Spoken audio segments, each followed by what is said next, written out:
सोचिए, अगर ये पता चले कि महाभारत में वर्णित भगवान कृष्ण की नगरी द्वारका सचमुच समुद्र के भीतर दबी हुई है और साइंस, पुरातत्व और हिंदू ग्रंथ तीनों मिलकर एक ही शहर की ओर इशारा कर रहे हो, तो ये कहानी किससे ज्यादा और हकीकत कम लगेगी या उल्टा? आज की इस डॉक्यूमेंट्री में चलेंगे उस डूबी हुई दुनिया में जहां कभी श्री कृष्ण का राज दरबार गूंजता था, जहां सोने जैसी चमकती इमारतें थीं और जहां से शुरू होती है लॉर्ड कृष्ण की लॉस्ट सिटी द्वारका की अनसुनी कहानी। कहां है द्वारका? द्वारका आज गुजरात के सौराष्ट्र तट पर बसा एक शांत सा शहर, लेकिन मान्यता है कि कभी यहीं अरब सागर की लहरों के नीचे एक शानदार, भव्य और दिव्य साम्राज्य बसा था।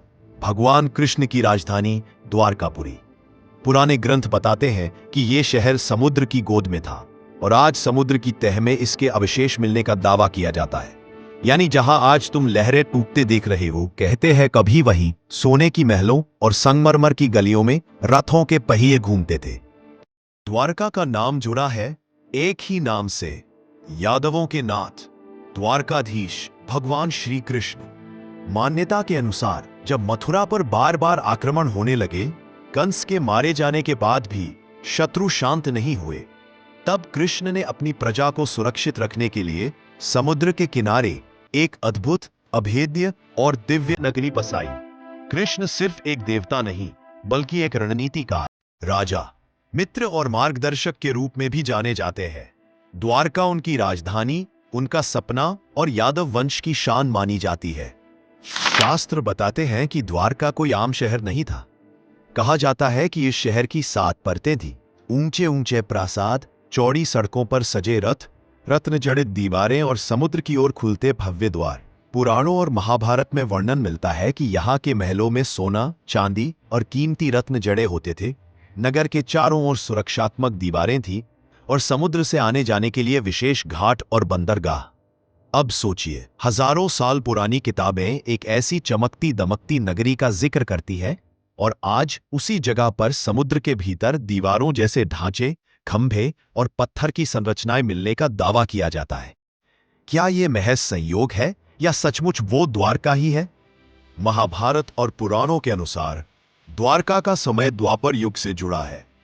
कई विद्वान मानते हैं कि यह काल आज से हजारों साल पहले का है, जब राजाओं के युद्ध सिर्फ जमीन के लिए नहीं, धर्म और अधर्म के बीच की रेखा के लिए भी लड़े जाते थे।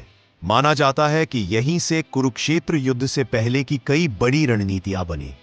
यही श्री कृष्ण ने अर्जुन, भीम और पांडवों का मार्गदर्शन किया और यहीं से कई ऐसे निर्णय लिए गए जिन्होंने भारत की दिशा और दशा हमेशा के लिए बदल दी। द्वारका क्यों डूब गई? कहानी यहीं से सबसे ज्यादा रहस्यमय हो जाती है।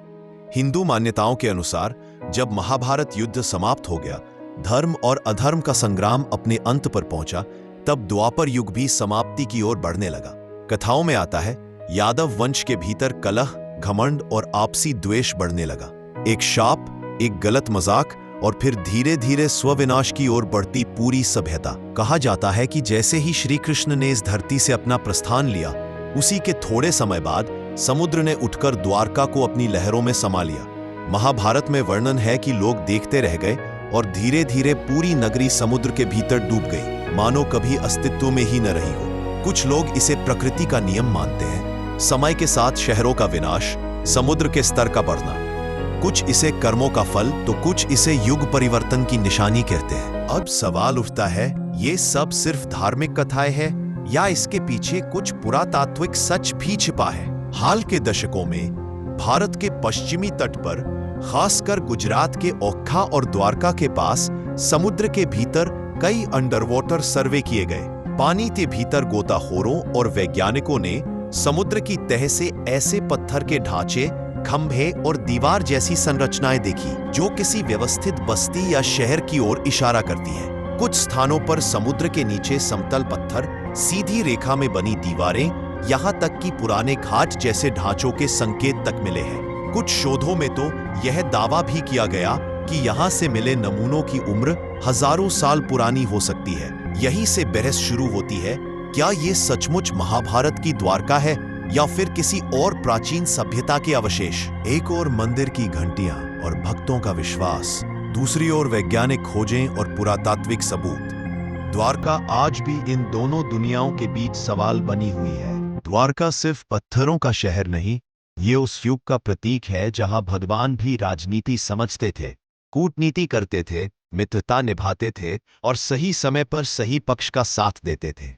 ये शहर याद दिलाता है कि चाहे साम्राज्य कितना भी शक्तिशाली हो, घमंड, कलह और अधर्म उसे समुद्र की गहराइयों में भी धकेल सकते हैं।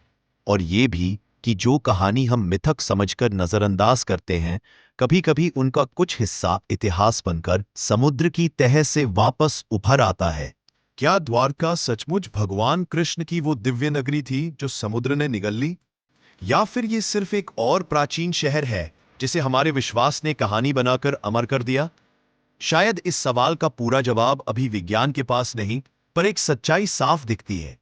जब भी कोई लहर द्वारका के किनारे आकर टूटती है, मानो वो ये फुसफुसाती हो कि कहीं ना कहीं समय के पार, इतिहास और आस्था के बीच कृष्ण की वो लॉस्ट सिटी आज भी जिंदा है। और तब तक, जब तक समुद्र की ये लहरें हैं, द्वारका की ये कहानी कभी डूब नहीं पाएगी।